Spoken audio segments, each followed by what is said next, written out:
Assalamualaikum warahmatullahi wabarakatuh. Bismillahirrahmanirrahim. Alhamdulillahi rabbil alamin. Wassalatu wassalamu ala ashrafil anbiya'i wal mursalin, Nabiyyina Muhammadin wa ala alihi wa sahbihi ajma'in. Rabbi shrah li sadri wa yassir li amri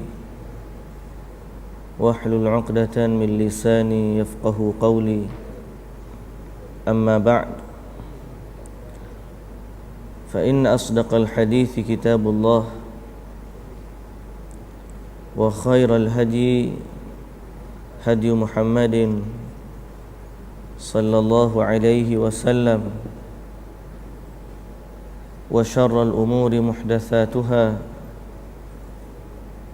wa kullu muhdatsatin bid'ah, wa kullu bid'atin dhalalah, wa kullu dhalalatin finnar.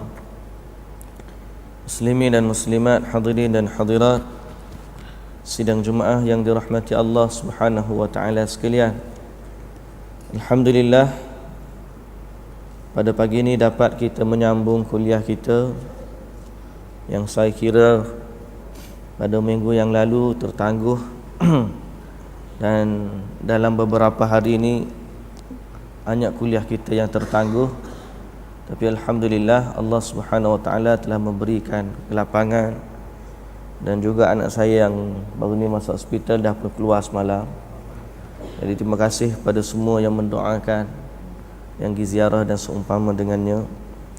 Mudah-mudahan Allah Subhanahu wa taala memberi kekuatan kepada kita untuk meneruskan kuliah dan pengajian kita di sini insya-Allah. Muslimin dan muslimat, hadirin dan hadirat yang dirahmati Allah, kita sambung perbincangan kita pada kisah kehidupan hari akhirat, yang mana dia merupakan perjalanan agung dalam kehidupan kita. Yakin tentangnya siapa yang yakin, ragu tentangnya siapa yang ragu. Malah ada sebahagiannya yang tidak beriman kepada hari akhirat. Tetapi kita orang yang beriman kepada Allah, beriman dengan Al-Quran, maka keimanan dengan hari akhirat adalah rukun kepada keimanan kita. Siapa yang tidak beriman dengan hari akhirat, maka tiadalah iman baginya. Dan dalam masa yang sama, Allah serta Nabi sallallahu alaihi wasallam menggambarkan kepada kita tentang perjalanan hari akhirat sejelas-jelasnya, seolah-olah kalau kita membaca dan meneliti ayat-ayat Al-Quran dan hadis Nabi sallallahu alaihi wasallam berkenaan dengan perkara tersebut, seakan-akan kita dapat melihatnya dengan pandangan mata kita sendiri, walaupun dia belum lagi berlaku, kerana terlalu banyaknya ayat-ayat Al-Quran dan juga hadis-hadis Nabi sallallahu alaihi wasallam yang menceritakan tentang kisah hari akhirat. Dan insya-Allah pada pagi ini kita akan baca tentang bab kesaksian anggota tubuh pada muka surat 172. Bab yang menceritakan tentang kesaksian anggota tubuh manusia. Pada hari akhirat, Allah Azza wa Jalla akan menjadikan anggota tubuh manusia ini bersaksi kepada Tuannya sendiri. Allah Azza wa Jalla telah berfirman dalam surah Yasin ayat 65. Firman Allah, Al-yawma nakhtimu ala afwahihim wa tukallimuna aydihim wa tashhadu arjuluhum bima kanu yaksibun. Ayat ini sering kita baca, dan sering manusia-manusia yang lain menjadikan rutin mingguan mereka.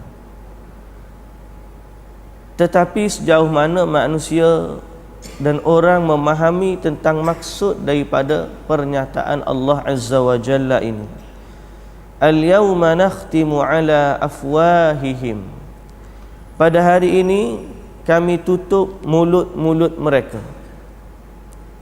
Al-yawma nakhtimu ala afwahihim. Allah kata hari ini kami kunci, kami tutup mulut mereka.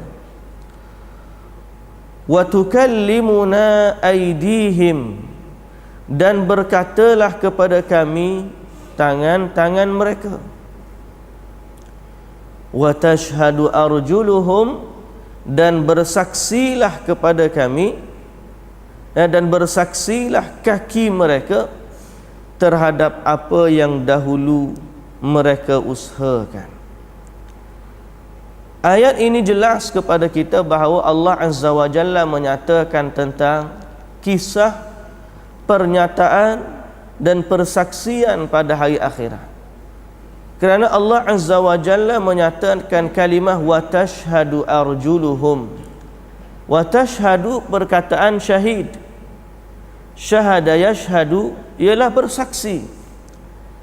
Kalau kita masuk mahkamah, maka orang yang datang memberi persaksian nama dia syahid. Asy-syahadah, maka ini adalah persaksian seorang hamba dirinya terhadap diri sendiri di hadapan Allah Azza wa Jalla. Bila al-yawma nakhtimu ala afwahihim, pada hari akhirat Allah Ta'ala kata kami kunci mulut-mulut mereka, dan berkatalah tangan-tangan mereka, dan bersaksi kaki-kaki mereka terhadap apa yang mereka dahulunya usahakan. Dan dalam firman Allah Subhanahu wa taala yang lain dalam surah An-Nur ayat 24, Allah Subhanahu wa taala berfirman, yauma tashhadu alaihim alsinatuhum wa aydihim wa arjuluhum bima kanu ya'malun. Dan pada hari ketika lidah, tangan dan kaki mereka menjadi saksi atas mereka sendiri terhadap apa yang dahulunya mereka kerjakan. Dan dalam ayat yang lain Allah Subhanahu wa taala berfirman, surah Al-Fussilat ayat 21, wa qalu li juludihim lima syahidtum alaina. Mereka berkata kepada kulit-kulit mereka, lima syahidtum alaina, mengapa kamu menjadi saksi terhadap kami? Qalu antaqana Allah. Kulit mereka menjawab, Allah lah yang menjadikan segala sesuatu, pandai berkata, dan dia menjadikan kami berkata-kata.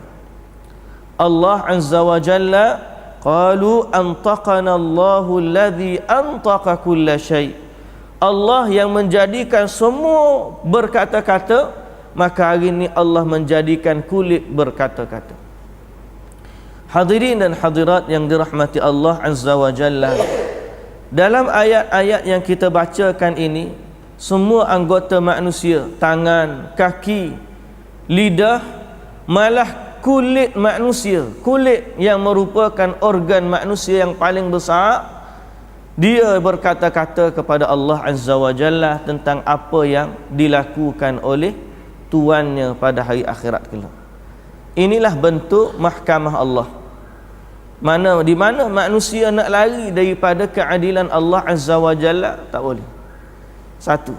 Yang kedua, kita pada hari ini kita kena ingat bahawa semua yang kita ada di sini, semua yang ada pada tubuh kita ni adalah makhluk Allah Azza wa Jalla.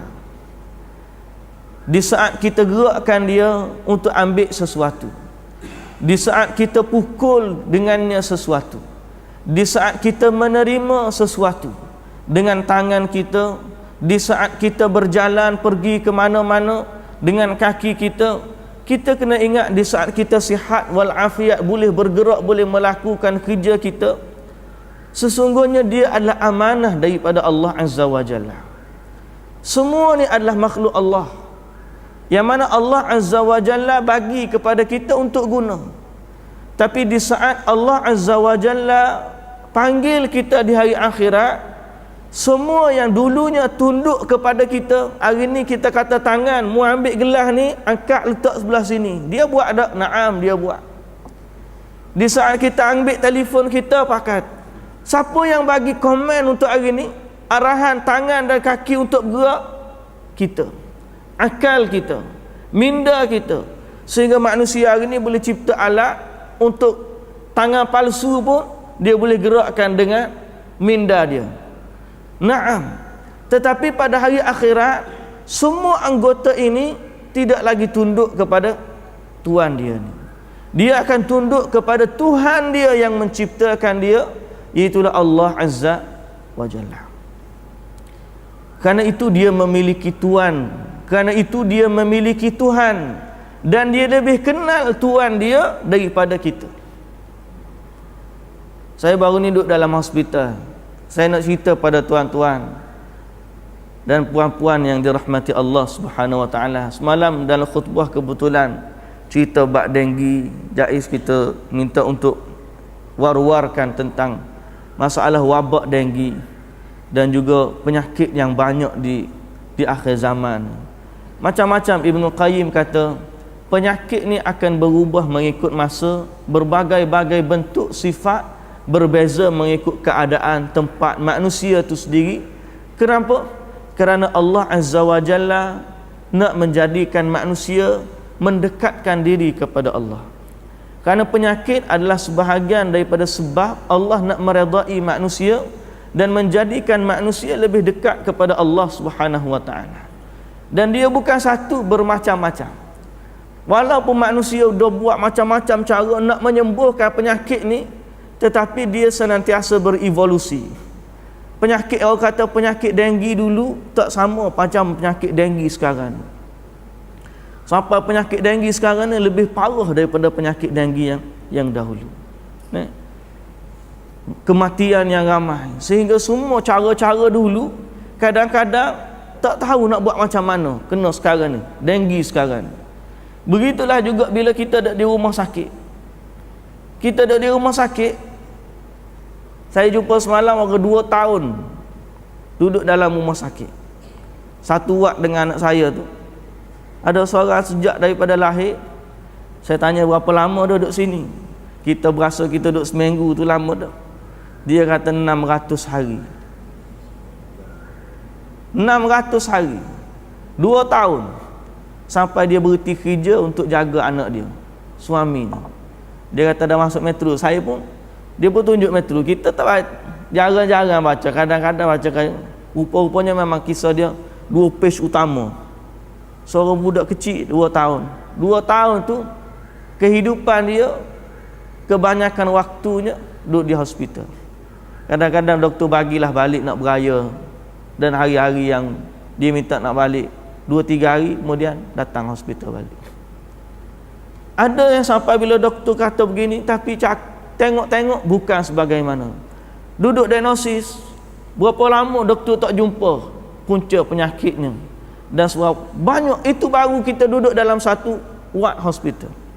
Kita tak pergi lagi kepada ICU, tak pergi lagi kepada NICU, pergi kepada ward-ward orang dewasa dan sebagainya. Hospital ni pergi masa-masa mana pun penuh belaka. Itulah. Tapi suatu perkara yang saya nak bagi pada tuan-tuan yang dirahmati Allah, di saat manusia rasa sakit, hari tu kebetulan bila anak saya sakit tu, kita duk ruqyahkan dia lah sambil-sambil. Oleh kerana malam tu dia tak nak makan ubat, kita pun baca ruqyah. Tiba-tiba terlintas daripada hati kita. Saya kata kepada perut masa tu, kita kata, "Hei perut, bila kita kata aku ni nak kata penyembuh Tok Bomo pun tidak, nak kata orang yang biasa ruqyah tu pun tidak, nak kata ada ilmu kedoktoran lagilah tidak. Tapi apa yang kita ada ialah Allah Azza wa Jalla." Di saat saya baca Al-Fatihah, teringat pada hadis Nabi sallallahu alaihi wasallam tentang seorang sahabat yang sekadar baca Al-Fatihah, dan di atas hadis tersebut para ulama sebahagian daripada nama Al-Fatihah ialah Asy-Syafiyah, surah yang menyembuhkan, surah penyembuh, Asy-Syafiyah. Bila kita baca, saya kata saya bukan penyembuh, tapi Allah campakkan kepada kita satu rasa bahawa, hei perut, kamu lebih kenal tentang ayat Allah daripada aku. Kamu lebih kenal tentang ayat Allah daripada ubat doktor.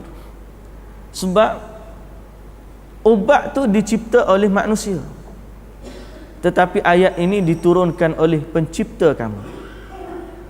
Baca dan baca dalam keadaan kita yakin bahawa dia lebih kenal penyembuh yang diturunkan oleh pencipta dia daripada penyembuh ataupun ubat yang diremedikan, yang disediakan oleh manusia yang merupakan juga makhluk. Kita tak nafi mereka telah melakukan berbaca macam bentuk ujian klinikal, buat tes dan sebagainya, dan beratus-ratus orang telah sembuh dengan ubat yang dibuat oleh mereka. Tetapi kata Imam Ibn Al-Qayyim dalam Al-Kalimut Tayyib, dia kata apa? Sesungguhnya Al-Fatihah adalah ubat yang telah dicuba dan mujarab dicuba oleh jutaan-jutaan para salihin. Al-Fatihah adalah ubat yang telah dicuba oleh jutaan malayin as-salihin. Orang-orang salih telah mencubanya dan telah mujarab pada tubuh mereka. Kenapa? Kerana mereka kenal Al-Fatihah adalah ubat yang diturunkan oleh penciptanya. Maka sebagaimana anggota-anggota kita, tangan, kaki, perut, kulit, pada hari akhirat dia akan kembali kepada Allah, dia kenal Tuhan dia lebih daripada kita. Maka hari ini juga pada alam dunia, bila kita baca Al-Quran, dia lebih kenal Al-Fatihah daripada dia kenal ubat. Maka di saat kita sakit, berubatlah dengan Al-Quran. Tanpa kita kata hak ni tak perlu kita pakai. Lah, jangan pula. Ittikhadul asbab macam-macam, ikhtiar macam-macam. Ada orang dengan madu, ada orang dengan habbatus sauda, ada orang dengan pil-pil yang disediakan oleh doktor di klinik, hospital, ada orang dengan kaedah homopati, ada orang dengan akupuntur, macam-macam. Tetapi semua itu mesti dia akui bahawa anggota-anggota ini adalah makhluk Allah Azza wa Jalla.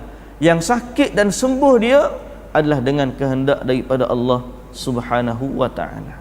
Kan kita baca dalam Ad-Da'u wad-Dawa bahawa Imam Ibn Al-Qayyim kata dia telah mencuba bacaan Al-Fatihah sewaktu dia berada di Mekah dan telah mendapati kesan yang sangat kuat dan hebat daripada satu surah yang semua manusia tahu, itu Al-Fatihah. Ada orang sebelah tu, dia tengok tiba-tiba anak saya boleh keluar hospital dan dia tahu kita duk baca-baca, dia kata, ustaz tak apa, Tok Imam boleh baca. Dia tu, saya baru balik tu kebetulan ada buku yang Muslimat bagi tu, doa harian untuk kanak-kanak, versi kanak-kanak. Belum kita balik tu kita bagi hadiah ke orang sebelah tu. Saya kata ke dia, sebenarnya saya tak baca benda lain pun. Saya baca Al-Fatihah, ayat kursi 3 kul, semua orang hafal. Cuma di saat kita baca itu, kita yakinlah bahawa Allah itu Maha Penyembuh. Dan semua yang ada pada tubuh kita hari ini, dia lebih kenal Allah Azza wa Jalla daripada kita sendiri. Di saat kita baca ayat Al-Quran, bukan kita yang menyembuhkan, tetapi Allah Subhanahu wa ta'ala. Di saat kita baca Al-Quran dan tiba-tiba orang itu sembuh, bukan kita yang menyembuhkan, tetapi Allah Subhanahu wa ta'ala. Jadi di dunia pun dia kenal Allah, tambah lagi pada hari akhirat. Apabila manusia berada di hadapan Allah Subhanahu wa ta'ala, dia lebih taat kepada Allah daripada Tuhan dia. Hari ni kita kata Tuhan, tangan ni nak buat apa, kita kata kepada dia nak buat apa, dia buat macam-macam. Kita nak bawa kereta pusing kanan, dia akan pusing kanan. Tak ada kita kata pusing kanan, tangan pusing kiri. Di saat kita nak berjalan, angkat kaki, dia akan angkat kaki. Melainkan bila kita sakit dan seumpama dengannya. Tetapi apabila berada di hadapan Allah Subhanahu wa ta'ala, dia lebih kenal penciptanya daripada Tuhan yang Allah bagi sebagai pinjaman kepada kita. Semua ni bentuk pinjaman kepada kita pada hari akhirat. Allah Azza wa Jalla, bila Allah Ta'ala kata, kamu bersaksilah atas Tuhanmu, kulit, maka Allah Subhanahu wa Ta'ala suruh kulit bercakap. Sehingga waqalu, ayat yang terakhir yang kita baca, waqalu lijuludihim lima syahidtum alaina, mereka berkata kepada kulit mereka, hei kulit, kenapa kamu bagi saksi kepada kami? Lima syahidtum alaina, kulit, hei kulit, kenapa kamu bagi saksi kepada kami? Kulit bagi saksi kepada Tuhan dia. Kulit ni duduk mana? Kulit ni duduk mana tuan-tuan? Sebab Allah Azza wa Jalla, kenapa Allah Ta'ala sebut khas di sini kulit? Dalam ayat yang lain Allah Ta'ala sebut tangan, kaki. Tiba-tiba alam ayat ni Allah Ta'ala sebut kulit manusia. Sebab apa? Satu, sebab kulit ini adalah anggota yang paling besar dalam tubuh manusia, dan dia yang paling meliputi manusia. Belah depan, belah belakang, belah kiri, belah kanan, bawah, seumpama, dan semua juzuk, semua sudut-sudut tubuh manusia ada kulit lah. Nah, mana manusia nak sembunyi daripada Allah Azza wa Jalla bila kulit dia sendiri yang memberi persaksian kepadanya. Tapi Tuhan ni tak puas hati. Dia kata apa? Qalu li juludihim lima syahidtum alaina. Kulit, kenapa kamu bagi saksi ke atas kami? Lalu kulit jawab apa? Qalu antaqana Allahu alladhi antaqa kulla syai'. Kulit kata, Allah yang telah menjadikan semua benda bercakap, dia minta hari ini untuk kami bercakap. Lalu kami kata.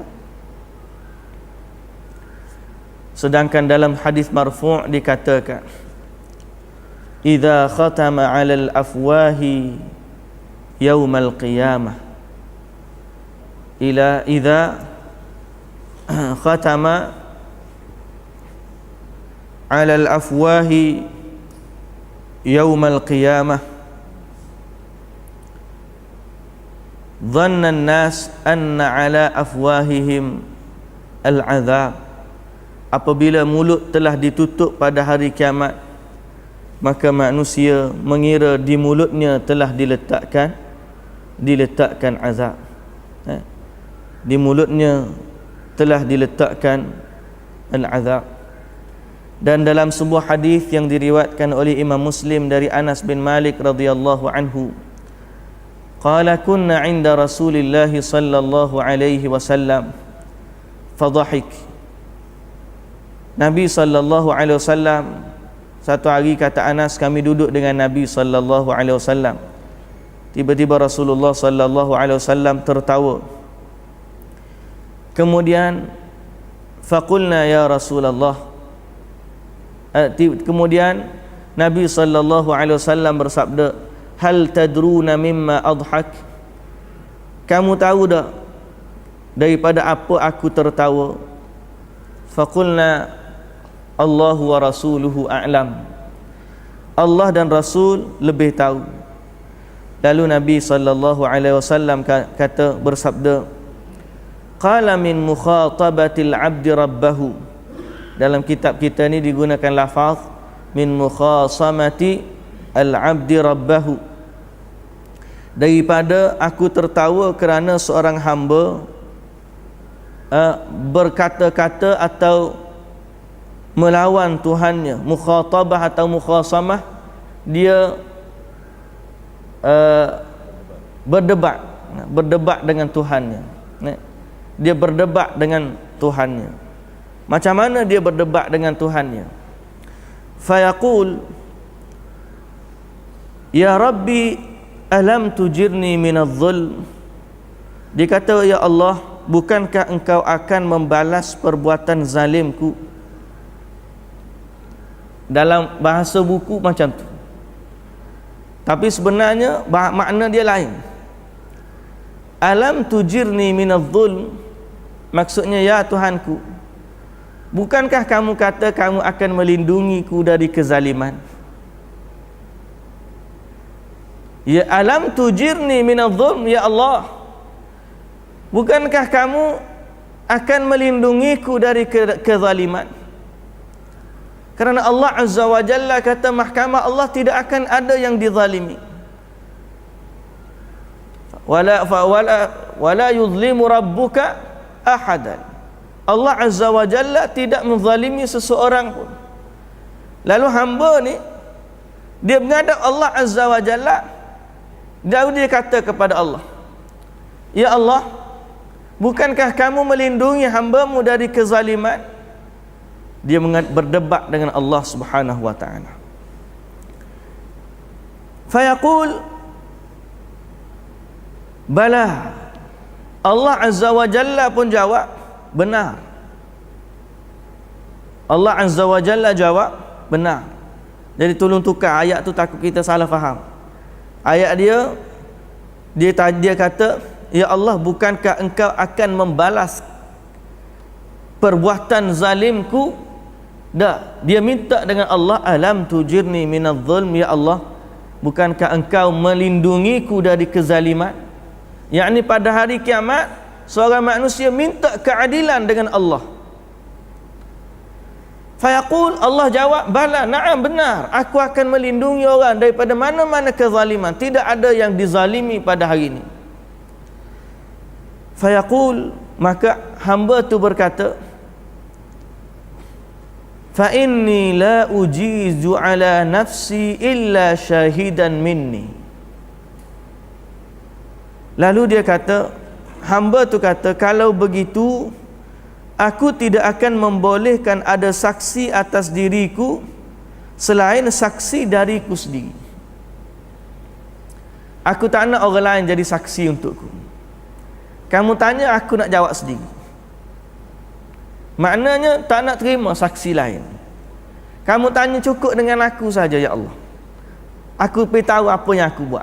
Macam kita hari ni lah, kalau masuk mahkamah, kita tak percaya saksi tu saksi ni, dan kita takut tak boleh tanya orang lain, aku berjawab sendiri. Lalu dia menghadap kepada Allah, dia kata, aku tak nak yang lain, aku nak saksi aku sendiri. Allah Azza wa Jalla pun kata, kafa bi nafsika al-yawma 'alayka hasiba wa bil kiramil katibina syuhuda. Allah Subhanahu wa taala kata, maka hari ini cukuplah dirimu sebagai penghisap bagimu, dan juga malaikat pencatat yang mulia menjadi saksi. Lalu ditutuplah mulutnya, lalu dikatakan kepada anggota tubuhnya, intiqi, berkatalah. Maka tubuh fanataqa bi'a'malihi, tubuh itu berkata tentang perbuatannya. Thumma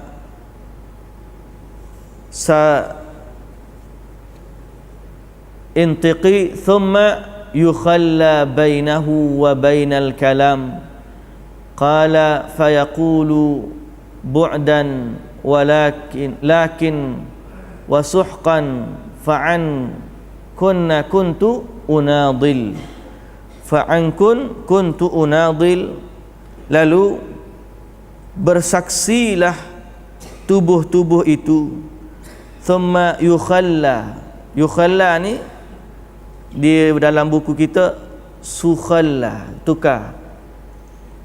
Yukhalla dengan ya.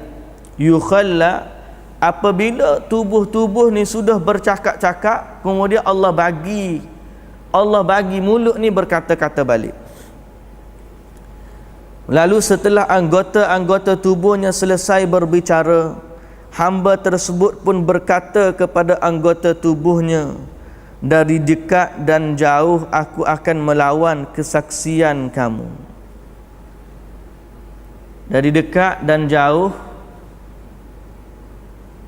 aku akan melawan kesaksian kamu. Itu pun agak lari terjemahannya, maksud tak tally dengan kisah dia. Bu'dan lakin wasuhqan fa an kunna kuntu unadil atau ujadil dalam lafaz ni. Lalu dia mencemuh, mulut dia ni dia mencemuh anggota-anggotanya. Bu'dan wa suhqan ni maknanya jauhlah dia daripada rahmat Allah dan celakalah dia. Sebagaimana Nabi sallallahu alaihi wasallam bagi tahu kepada orang yang buat bid'ah pada hari akhirat. Bu'dan suhqan. Kan waktu Nabi SAW duduk di kolam dia pada hari akhirat, maka datanglah orang yang nak minum daripada kolam Nabi SAW. Lalu bila ada hamba-hamba yang ditahan daripada kolam, tak boleh minum air daripada kolam Nabi SAW, maka Nabi kata kepada malaikat, itu umatku. Lalu datang malaikat kata kepada Nabi, fa innaka la tadri ma ahdathu ba'daka. Ya Rasulullah, kamu tak tahu apa yang telah mereka ada-adakan selepas daripada kamu. Mana mereka telah merosakkan agama yang telah kamu bawa. Dia telah pindah.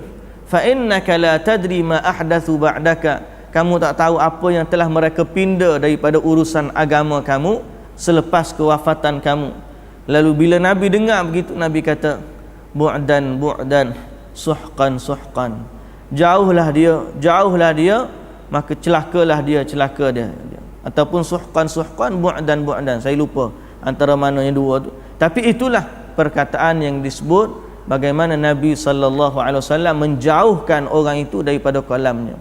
Maka dalam lafaz ni disebut bu'dan wa suhqan, celakalah dan jauhlah mereka daripada rahmat Allah. Lakin dia kata, an kunna kuntu unadil atau ujadil. Dia kata kepada anggota, mulut ni kata kepada anggota, anggota, celaka kamu. Aku dulu ni, kerana kamulah aku nak tolong. Aku ni banyaknya mulut ni duk menipu ke, duk gapo ke, duk buat apa. Sebab apa? Nak selamatkan tubuh dia. Mulut ni kata kepada tubuh, dulu aku hak dah banyak lindungi kamu semua. Mulut ni selama hari ni kita yang memberi alasan untuk siapa? Supaya tangan kita tak kena potong kalau orang mencuri, supaya tubuh dia tak sakit, tak kena pukul, supaya kaki dia tak kena buat apa-apa. Hari ni yang menyelamatkan anggota ni siapa dia? Mulut je cover. Dia memang buat salah pun mulut cover. Kaki buat salah, siapa cover? Mulut cover. Jari buat salah, siapa cover? Mulut cover. Tapi pada hari akhirat mulut kata kepada anggota, aku dulu duk cover kamu. Tapi apabila berada di hadapan Allah, tangan, kaki, kulit, mereka lebih tunduk kepada Allah daripada Tuhan mereka sendiri. Karena itu tuan-tuan yang dirahmati Allah, Nabi tertawa. Tertawa dengan apa? Dengan kisah manusia. Dia rasa dia boleh berjidal dengan Allah. Tawanya Nabi sebab lucunya manusia yang dia rasa dia boleh berhadapan dengan Allah dan dia boleh beralasan di hadapan Allah Azza wa Jalla. Lucu dari satu sudut, tetapi dari sudut yang lain menggambarkan juga ketakutan kita apabila berada di hadapan Allah Subhanahu wa taala. Lucunya manusia dia rasa kalau dia berada di hadapan Allah, dia memiliki alasan-alasan yang dia boleh kata ke hadapan Allah Azza wa Jalla. Padahal para salafus salih, para sahabat, mereka sangat takut apabila mereka kembali ke hadapan Allah. Sebab apa? Sebab ini. Hari ini kita boleh cipta 1000 alasan demi untuk menyelamatkan anggota tubuh kita. 1000 alasan kita boleh bagi. Bila orang kata, oh begitu begini, mulut kita pun macam-macam lah dia cakap. Allah minta maaf lah traffic jam, minta maaf lah tadi begitu, ada orang datang, minta maaf lupa, macam-macam. Padahal boleh jadi sebalik daripada tu. Hari ni mulut duk cover macam-macam, sampai hari akhirat dia anggap di hadapan Allah dia juga boleh beralasan. Tapi rupa-rupanya Allah Ta'ala kata, dia rasa, ya Allah, aku hari ni nak keadilan. Jangan ada orang bagi saksi melainkan aku sendiri. Allah Ta'ala kata baik, Allah Ta'ala tutup mulut dia, lalu Allah Ta'ala benarkan anggota-anggota tubuh berkata-kata, bersaksi ke hadapan Allah. Lalu apabila sudah bersaksi, Allah Ta'ala buka mulut balik, maka mulut terkata, dulu aku duk cover kamu, sekarang ni kamu bagi saksi untuk aku. Tapi mereka lebih takut kepada Allah daripada Tuhan ataupun Tuhan mereka sendiri. Hadis di atas menceritakan tentang perihal orang kafir, tetapi dikhawatirkan hal yang sama akan terjadi terhadap orang muslim. Bab ini dalam bab arkanul kafir wal munafiq, alaihima wa liqaihima Allah azza wa jalla. Bab ini dinyatakan oleh Imam Al-Qurtubi dalam bab persaksian syahadah anggota-anggota orang kafir dan juga munafik ketika mereka bertemu dengan Allah Subhanahu wa taala. Tetapi dalam masa yang sama kita juga orang mukmin, kita takut kerana perihal yang sama Allah Subhanahu wa taala akan tanya anggota tubuh kita pada hari akhirat kelak. Hadis kerana hal tersebutlah maka Nabi sallallahu alaihi wasallam melarang pertentangan dalam ilmu, berjidal, berdebat, kerana dikhawatirkan pertentangan mereka akan berlangsung sehingga mereka mati, dan permusuhan itu akan berterusan pada hari kiamat. Maka berhati-hatilah, jadilah orang yang beruntung dengan ilmu kamu. Begitulah juga antara lidah dengan anggota-anggota tubuh. Maka lidahlah yang akan bagi tahu kepada Allah apa yang ada pada ilmu mereka dan apa yang telah dituturkan oleh mulut-mulut mereka. Tetapi anggota ni akan jawab, ya Allah, dulu lidah kata begitu tapi kami tak pernah buat pun. Sebab itu Imam Al-Qurtubi mengingatkan tentang orang yang bercakap tapi tidak beramal. Orang yang bercakap tapi tidak beramal, semoga Allah Subhanahu wa taala mengampuni dosa-dosa kita. Alangkah banyaknya kekurangan kita dalam perkara tersebut. Muslimin dan muslimat sidang Jumaah yang dirahmati Allah, ada beberapa hadis yang lain yang ada dalam kitab asal tapi tidak diterjemahkan kerana kitab kita ini adalah ringkasan kepada kitab yang asal. Suka saya nak bacakan beberapa hadis-hadis yang terkandung dalam bab yang sama, ya? Dalam bab yang sama. Dalam riwayat At-Tirmidzi, dan hadis ini dihukumkan sebagai sahih oleh Syekh Al-Albani, bahkan Ibnu Hibban masukkan dia dalam kitab Sahih Ibnu Hibban. An Abi Sa'id Al-Khudri wa Abi Hurairah radhiyallahu anhuma qala Rasulullah sallallahu alaihi wasallam, yu'ta bil 'abdi yawmal qiyamah fayaqul alam aj'al laka sam'an wa basaran wa malan wa walada wa sakhartu lakal an'ama wal harth wa taraktuka tar'asu wa tarba'u fakunta tadhunnu annaka mulaqi yawmaka hadha fayaqulu la fayaqulu al yawma ansaka kama nasitani. Dalam bab yang lain Allah Subhanahu wa taala juga mengatakan didatangkan seorang hamba pada hari kiamat, lalu Allah berkata kepadanya, bukankah dulu aku jadikan bagi kamu pendengaran, penglihatan, harta dan anak-anak? Aku permudahkan bagi kamu binatang-binatang ternak, kebun-kebun, dan aku tinggalkan kamu mengurusinya dan tinggalkan kamu untuk membesarkan dan menguruskannya juga. Fakunta tadhunna annaka mulaqi yaumaka hadha, dan kamu yakin bahawa kamu akan bertemu denganku ataupun kamu akan bertemu dengan hari ini. Fayaqulu la, hamba tu kata tak. Dia kata dulu aku tidak beriman dengan hari akhirat. Lalu Allah Azza wa Jalla kata kepada dia, al yauma ansaka kama nasitani, maka hari ini aku tak perlu ambil kisah kamu sebagaimana dulu kamu tak kisah kepadaku. Allah Azza wa Jalla kata kepada orang kafir pada hari akhirat. Oleh kerana bab ini adalah bab persaksian anggota orang kafir. Allah Ta'ala tanya orang kafir, dulu atas dunia aku jadi kamu melihat, mendengar, aku bagi nikmat, aku bagi harta, kebun dan seumpamanya. Dulu kamu ingat tak, kamu yakin tak kamu akan bertemu denganku pada hari akhirat ni? Orang kafir jawab, la. Tak, dia kata, tak.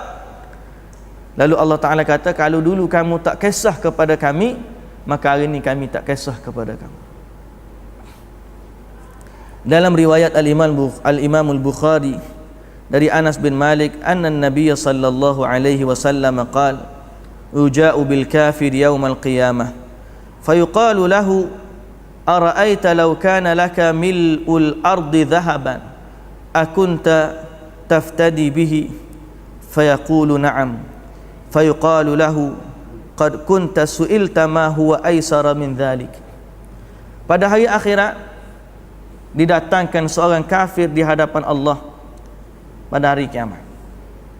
Maka Allah Azza wa Jalla tanya dia, ara'aita, apakah kamu sangka,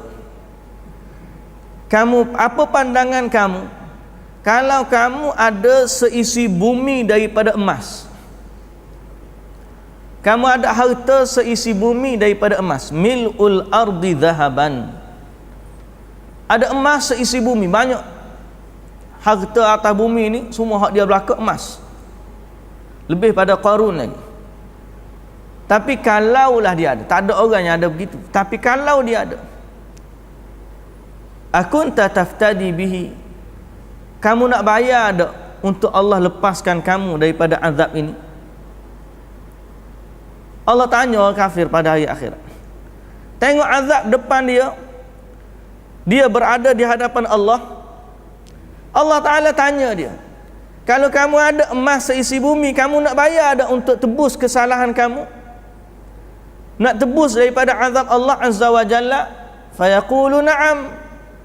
Lalu dia kata, nak, aku akan tebus diriku walaupun dengan seisi bumi daripada emas. Allah jawab apa? Qad kunta su'ilta ma huwa aisaru min dhalika.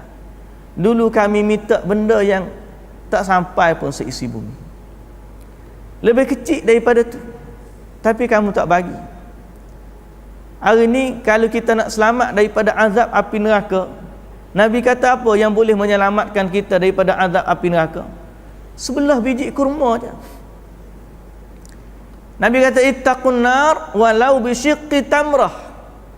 Takutlah kamu kepada neraka walaupun dengan sebelah buah kurma.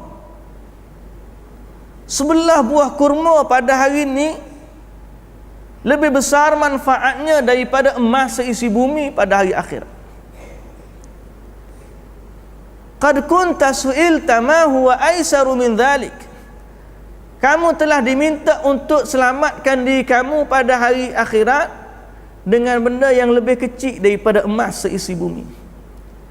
Hari ini kalau nak selamat, infaklah pada hari ini.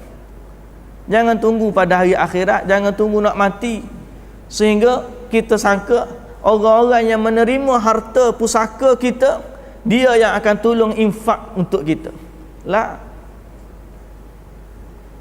dia minta nak tolong infak pada kita lah. Dia pun duk bergaduh dah. Tak ada kering lagi air di atas kubur. Duk bergaduh dah anak-anak. Berapa bahagian yang dia nak ambil. Bahkan ambil pula kadang-kadang ibu bapa dia wasiat pula bagi. Wasiat ni bukan hibah. Kalau wasiat lepas mati ambil begini, itu wasiat. Kalau hibah dia bagi hari ni, dia bagi dah. Wasiat ni kalau mati nanti bagilah hak ni untuk fulan, hak ni untuk fulan, hak tu untuk fulan. Maka wasiat yang mengubah faraid. Allah dah bagi dah, tapi dia wasiatkan supaya bagikan tidak mengikut bahagian Allah Azza wa Jalla. Apa hukum dia?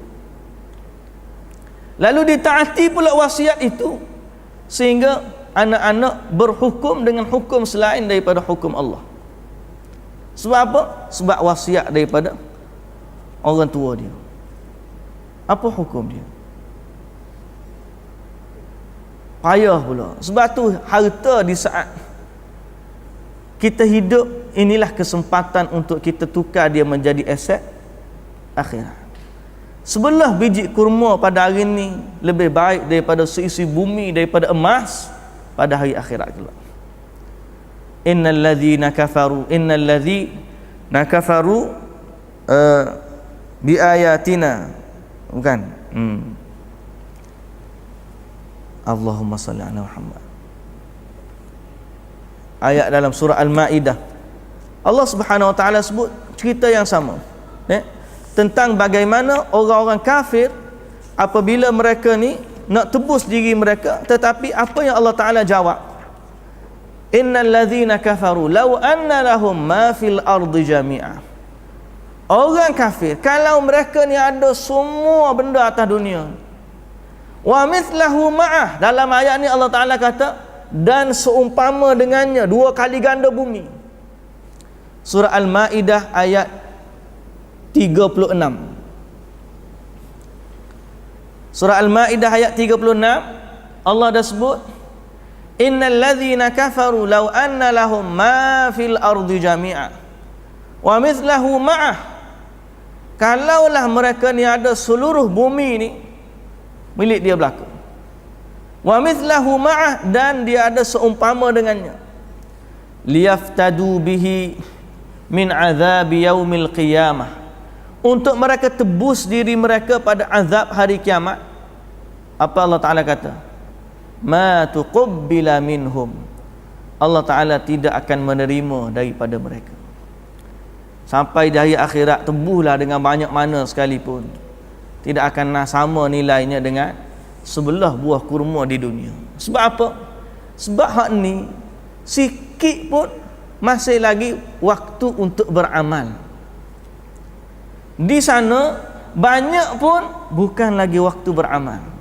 Al-yaum, hari ni beramal tanpa hisab.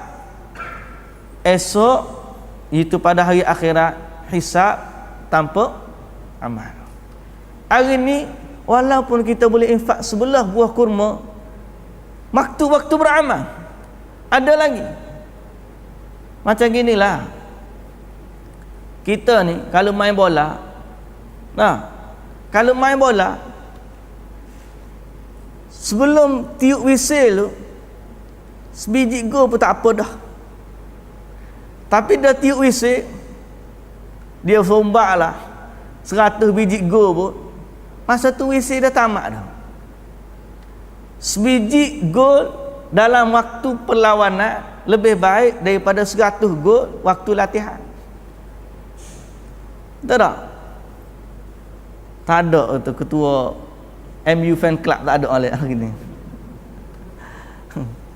Tak ada MU fan club ni. Orang bola dia faham lah. 1 gol di saat whistle lebih baik daripada 100 gol lepas whistle. Betul tak? Sebab apa? Dia diterima, dikira, dihitung. Sebelah biji kurma 10 sen. Hari ni 10 sen kita masuk tabung, 10 sen masuk tabung lebih baik daripada 1 juta dan seisi dunia daripada emas pada hari akhirat. Sebab 10 sen tu diterima pada hari ni, ada nilai amalan. Hari akhirat tak ada dah. Maka apa jua bentuk infak pada hari ni ada nilaiannya di sisi Allah. Hari akhirat tak ada dah, tidak berguna lagi. Kerana itu hadirin dan hadirat yang dirahmati Allah, takutlah kepada Allah Subhanahu wa taala dan banyakkanlah beristighfar. Doakan kita semua, sama-sama kita, supaya Allah menjadikan majlis kita majlis yang dirahmati dan Allah memberi hidayah dan petunjuk kepada kita, sehingga akhirnya kita bertemu pada hari akhirat sebagai orang yang sama-sama dirahmati oleh Allah Subhanahu wa taala. Saya bila baca begini takut balik orang yang mengajar lebih daripada orang mendengar. Orang yang mengajar lebih takut daripada orang yang mendengar. Sebab kadang-kadang ialah bila banyak mengajar, banyak hujah yang Allah nak tanya pada hari akhirat. Lepas tu mudah-mudahan Allah Subhanahu wa taala menyelamatkan kita semua dan mengampunkan apa yang kekurangan daripada amalan-amalan kita sendiri. Mudah-mudahan Allah Subhanahu wa taala merahmati. Sekadar itulah pada pagi ini. InsyaAllah apa yang baik daripada Allah, yang kurang daripada kekurangan saya, kita sambung pada minggu depan nanti. Wallahu taala alam. Subhanakallahumma wa bihamdik, asyhadu an la ilaha illa anta, astaghfiruka wa atubu ilaik. Assalamualaikum warahmatullahi wabarakatuh.